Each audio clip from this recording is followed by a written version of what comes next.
ბატონო ნიკა, თქვენ გქონდათ თორცდები გუშინაც შეხვედრები ბრიუსელში პოლიტიკოსების, ევროპარლამენტარების განწყობებიდან გამომდინარე, მაინც უშვებდით თუ არა, რომ ასეთი პრეცედენტი შეიძლება შექმნილიყო რუსთავიორთან დაკავშირებით? დიახ, ისე მოხდა, რომ ჩვენი ვიზიტის დროს ბრიუსელში რუსთავიორის საქმის განხილვა ჩაინიშნა უზენაეს სასამართლოში და პრაქტიკულად მთელი 27 შეხვედრა, რომელიც ჩვენ გავმართეთ, მიეძღვნა რუსთავიორს და უკიდურესად შეშფოთებულები იყვნენ, მაგრამ ევროპელი ჩვენი კოლეგები მაინც რაღაცა გულის სიღრმეში იმედს იტოვებდნენ, რომ ეს არ მოხდებოდა, რაც მოხდა რეალურად გუშინ გვიან საღამოს. დღეს შეგვიძლია თამამად ვთქვათ ერთი რამ, რომ გაიმარჯვა საქართველომ, გაიმარჯვა ევროპამ და დამარცხდა ბიძინა ივანიშვილი. ბიძინა ივანიშვილმა დღეს ალბათ მიიღო ყველაზე მძიმე დარტყმა, რომელიც ოდესმე მიუღია, რაც იგი არის ხელისუფლებაში. წარმოუდგენელ პრეცედენტს აქვს ადგილი.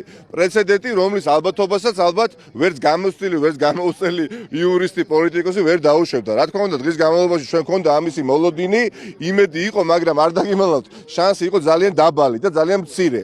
აღმოჩნდა, რომ შანსი ყოფილა ძალიან რეალური, მაგრამ მეორე მხრივ, რასთან გვაქვს საქმე? სამარცხინო მოვლენასთან გვაქვს საქმე. სირცხვილია, თითოეული ჩვენგანს ამავე დროს უნდა გვაქვს განცდის გაორება. გვიხარია და ამავე დროს გწვენია და რატო გწვენია, იცით?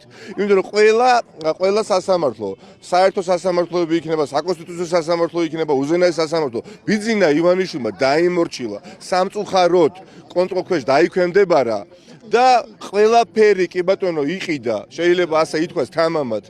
დიახ, და ამ დროს საშუალად გამოჩნდა სტრასბურგის სასამართლო, რომელმაც ერთ დღეში მიიღო გადაწყვეტილება და უზენაეს სასამართლოს გადაწყვეტილების საფუძველზე, რომ უნდა ამოწერილიყო საღრშულე ფურცელი, სანამ საღრშულე ფურცელი ამოიწერებოდა, მანამ შეაჩერა ამ გადაწყვეტილების აღსრულება.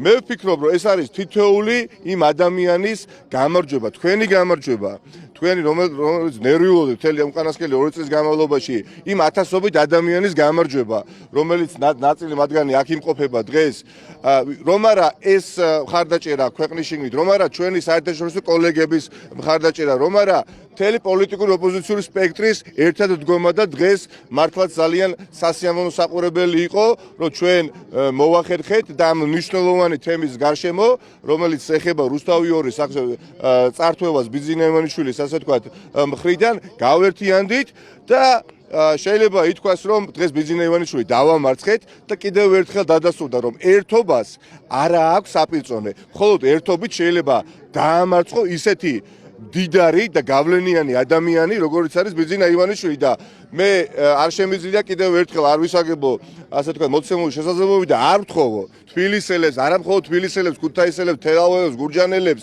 ზუგდიდელებს, რომ დიახ 12 მარტს 2 საათზე გამოვიდეთ თბილისის ქუჩებში ცენტრალურ გამზირზე და ბიძინა ივანიშვილმა დაგვინახოს აი ამ გამარჯვების, ასე ვთქვათ, ფონზე რამდენი ვართ და იქნებ ერთხელ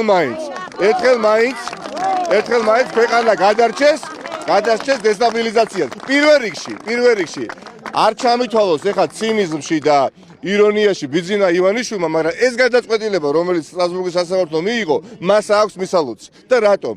რეალურად ბიძინა ივანიშვილი შეიძლება ითქვას, რომ გადარჩა.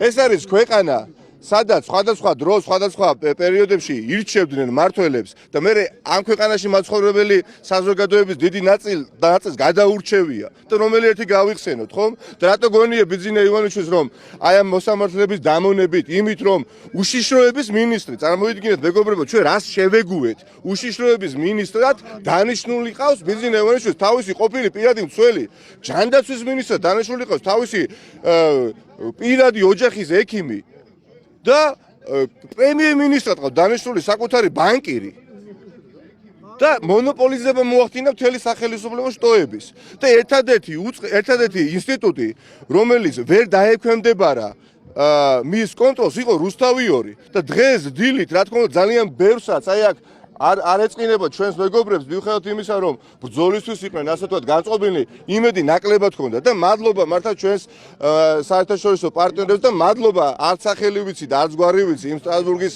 მოსამართლის, ასე ვთქვათ, რომელმაც გადაწყვეტილება მიიღო, პირუთვნელი გადაწყვეტილება, მაგრამ მან ნამდვილად გადაარჩინა ქვეყანას დესტაბილიზაციისაგან და დაწერა ძალიან მნიშვნელოვანი ფურცელი საქართველოს ისტორიაში. დიდი მადლობა.